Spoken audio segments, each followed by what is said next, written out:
विक्रमशी माझी खूप वर्षांपूर्वी एक ओळख झाली होती.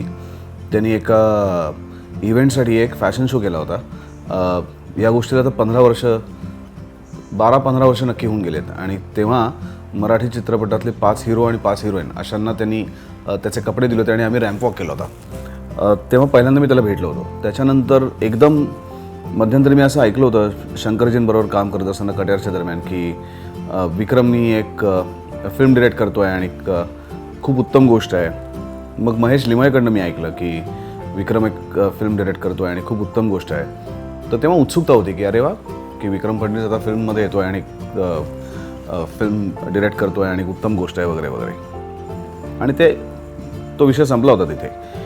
मग काही दिवसानंतर मोनिकाचा आणि विक्रमचा फोन आला की अशी एक गोष्ट आहे आणि त्याच्यासाठी तुला अप्रोच केला आहे, तुला ऐकवायची आहे. मग आम्ही माझ्या घरी भेटलो. घरी भेटल्यानंतर त्यांनी पहिल्यांदा एक गोष्ट नॅरेट केली मला. गोष्ट मला खूप आवडली होती. त्यांनी जेव्हा नॅरेट केली तेव्हा स्क्रिप्ट नव्हती वाचली, फक्त वरवरती सांगितली होती. पण तेव्हा शूटिंग त्याला ज्या महिन्यात करायचं होतं आणि माझी आडकाडकी खूप होती कारण मी खूप इतर कामं करत होतो. मग पुन्हा काही दिवसानंतर आम्ही त्याच्या घरी भेटलो आणि मला आणि मुक्ताला त्यांनी दोघांनाही स्क्रिप्ट ऐकवली. स्क्रिप्ट ऐकल्यानंतर मी आणि मुक्ता आम्ही दोघंही जण पूर्णपणे विरघळलो गेलो त्या स्क्रिप्टमध्ये. आणि ती ऐकतानाच आम्हाला इतकं ते चित्र डोळ्यासमोर उभं राहायला लागलं. असं वाटलं की आपण या गोष्टीचा भाग होणं खूप आवश्यक आहे, गरजेचं आहे.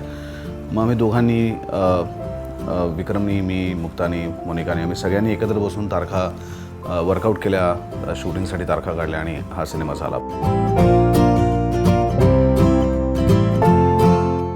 एक डाव धोबी पछाडनंतरचा हा सिनेमा आहे. मध्ये आम्ही 2 मालिका केल्या, अग्निशिखा केली, बंधन केली आणि त्याच्यानंतर डायरेक्ट हृदयांतर की इतके मॅच्युअर्ड रोल्स, आईवडिलांचे रोल, एका फॅमिलीमधल्या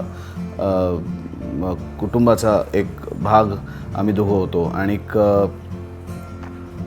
त्याच्यामध्ये आणि ह्याच्यामध्ये आमच्यामध्ये पण खूप फरक पडला आहे. म्हणजे माणूस म्हणून आम्ही दोघंही जण खूप ग्रो झालो आहे, ॲक्टर म्हणून आम्ही दोघंही खूप ग्रो झालो आहे.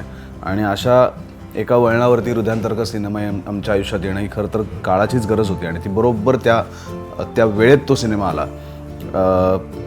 मुक्ताचं पण मधल्या काळातलं तिचं काम मी बघत आलो आहे आणि मुक्तांनीसुद्धा स्वतःला ॲक्टर म्हणून खूप उत्तम पद्धतीने डेव्हलप केलं आहे. माझी अत्यंत लाडकी अभिनेत्री आहे ती आणि पुन्हा तिच्याबरोबर खूप वर्षानंतर अशा पद्धतीचा एक सिनेमा करायला मिळणं की ज्याच्यामध्ये काम केल्याचं समाधान आहेच आहे, पण इतरांचं काम बघण्याचंही समाधान आहे. आणि तो आनंद, ते समाधान पुरेपूर या सिनेमाने आम्हाला दोघांनाही दिला. आणि त्यामुळे मला असं वाटतं की 9 वर्षानंतर केलं, पण जे केलं ते हृदयांतरसारखं चित्रपट केलं. असं वाटत होतंच की आपण सुद्धा आपल्या मुलांकडे, आपल्या कुटुंबाकडे दुर्लक्ष करतोय की काय. आणि त्याच्यावरती हृदयांतरने शिक्कामोर्तब केलं की हो, असं घडत आहे. आणि मग जे शिकवलं हृदयांतरने ते हे की आपल्या फॅमिलीसाठी, आपल्या बायकोसाठी, आपल्या मुलांसाठी तो जो क्वालिटी वेळ लागतो तो काढायला त्यांनी शिकवला. आणि आम्ही आत्ता पुढचे 20-25 दिवस मी आणि माझी बायको, माझी दोन्ही मुलं आम्ही कॅनडामध्ये चाललो आहे. कुठलाही कार्यक्रम नाही आहे, कुठलंही शूटिंग नाही आहे, आम्ही फक्त फिरायला तिकडे चाललो आहे. त्यामुळे आता हा वेळ सातत्याने माझ्या आयुष्यातनं माझ्या घरच्यांसाठी निघेल अशी स्वतःला ग्वाही दिली मी हा चित्रपट केल्यानंतर. मला असं वाटतं माझ्या स्वतःमध्ये झालेला बदलच हृदयांतर आहे. नमस्कार, मी सुबोध भावे. मराठी चित्रपट संदर्भात नवीन गॉसिप्स, न्यूज आणि अपडेट बघण्यासाठी डाउनलोड करा चिलॅक्स.